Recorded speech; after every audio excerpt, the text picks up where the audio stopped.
علم کا یہ منتہا ہے۔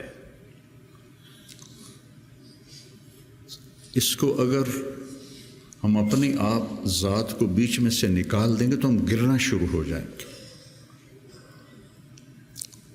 تجھے کیوں فکر ہے اے گل دلے صد چاک بلبل، تو اپنے پیرہن کے چاکتو پہلے رفو کر لے۔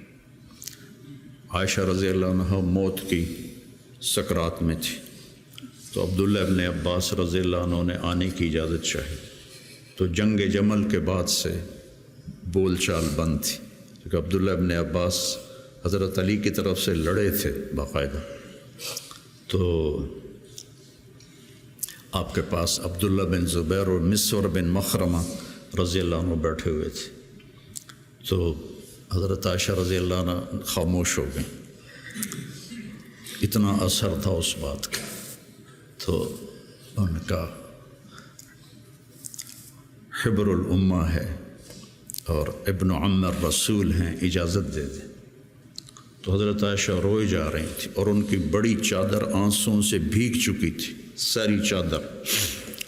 جب وہ آئے تو کہنے لگے اماں جان آپ کیوں رو رہی؟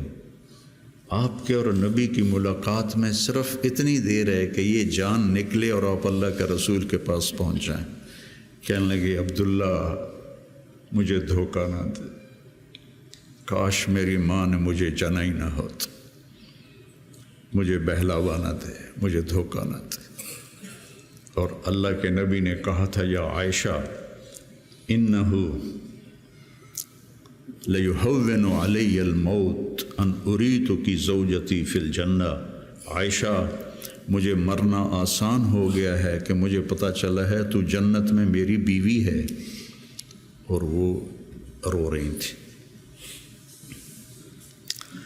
تو میرے عزیزو اپنی ذات کو نہ بھولو،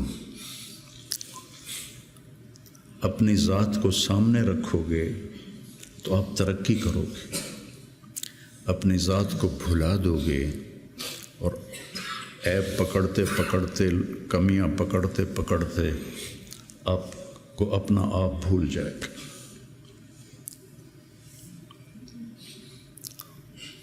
حضرت عمرو بن عاص رضی اللہ تعالیٰ عنہ موت کی کشمکش میں تھے، تو دیوار کی طرف منہ کر کے دھاڑو دھاڑ رو رہے تھے۔ تو ان کے بیٹے نے کہا اما بشرک رسول اللہ بکذا، اما بشرک رسول اللہ بکذا، اللہ کے رسول نے آپ کو یہ بشارت دی، یہ بشارت دی۔ تو آنسو خشک کیے اور لوگوں کی طرف متوجہ ہوئے کہ انی قد کنت علی اطباق ثلاث، میرے اوپر 3 دور گزرے ہیں۔ ایک تھا جب میں کافر تھا، اگر میں اس وقت مر جاتا تو سیدھا جہنم میں جاتا، پھر اللہ نے مجھے ہدایت دی، میں ایمان لایا، اور میں نے ساری زندگی اللہ کے نبی کو آنکھ بھر کے نہیں دیکھا حیا کی وجہ سے۔ اگر مجھ سے پوچھو کہ اللہ کے نبی کا حلیہ کیا ہے تو میں نہیں بتا سکتا کہ میں نے کبھی آنکھ اٹھا کے آپ کو دیکھا ہی نہیں تھا۔ اگر اس وقت میں مر جاتا تو میں جنت میں جاتا۔ اس کے بعد ہم پر دنیا کھل گئی اور ہم نے کیا جو کیا، اب پتہ نہیں آگے میرے ساتھ کیا ہونے والا ہے۔ پھر اسے ہاتھ اٹھائے، اللہم لا بری فاعتذر ولا قوی فانتصر ولا مستنکر بل مستغفر۔ یہ دعا میں روز مانگتا، روز مانگتا، اللہم لا بری فاعتذر ولا قوی فانتصر ولا مستنکر بل مستغفر، لا الہ الا اللہ، لا الہ الا اللہ، لا الہ الا اللہ، کہتے کہتے روح پرواز کر کے۔ تو میرے عزیزو، آپ ہم سب بڑے خوش قسمت ہیں، ہم ایک بہت عالی محنت میں لگے، اللہ نے ہم پر کرم کیا ہے، اللہ نے ہم پہ احسان کیا ہے۔ اس میں ترقی کی تو کوئی انتہائی کوئی نہیں۔ اللہ کو پا لینے کی جستجو نہ ختم ہونے والا سفر ہے، چونکہ اللہ کی حد، میں گاؤں سے چلا فیصل آباد 1.5 گھنٹے میں پہنچ گیا، منزل آ گئی، لیکن اللہ کی کوئی حد نہیں، جتنا اس کو پاؤ گے اتنا کھویا ہوا محسوس کرو گے، انتہائی کوئی نہیں۔ یہ وہ سفر ہے جس کی کوئی حد نہیں ہے۔ عبث ہے جستجو بحر محبت کے کنارہ کی، بس اس میں ڈوب ہی جانا ہے اے دل پار ہو جانا۔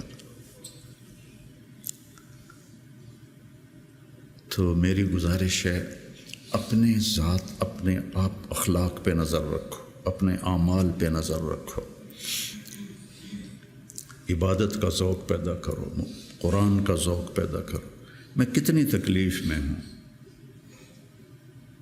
اب تو میں بیکار گھر پہ بیٹھا ہوں، لیکن جب میں ایسے پہیے کی طرح گھوم رہا تھا تو میں 50، 60، 100 نفل روزانہ پڑھتا تھا، کہ میری اب بھی پڑھتا ہوں۔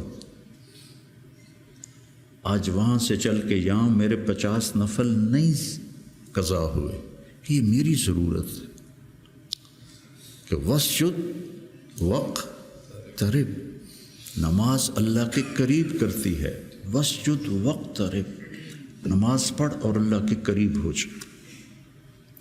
زبان پہ نظر ہو، آنکھوں پہ نظر ہو، کانوں پہ نظر ہو، اور اس میں سارے دین کے کام خیر کے ہیں، لیکن میرے عزیزو، ہم اخریت للناس ہیں۔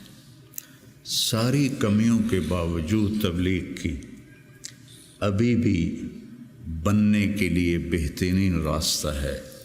چھٹیوں میں آپ اپنا چلہ قضا نہ کیا کر، مجھے تکلیف ہوتی، کیونکہ میرا جگر دل چیر کے دیکھو تو تبلیغ کے سوا کچھ نہیں۔ میں عملی طور پر نہیں جا سکتا، لیکن جہاں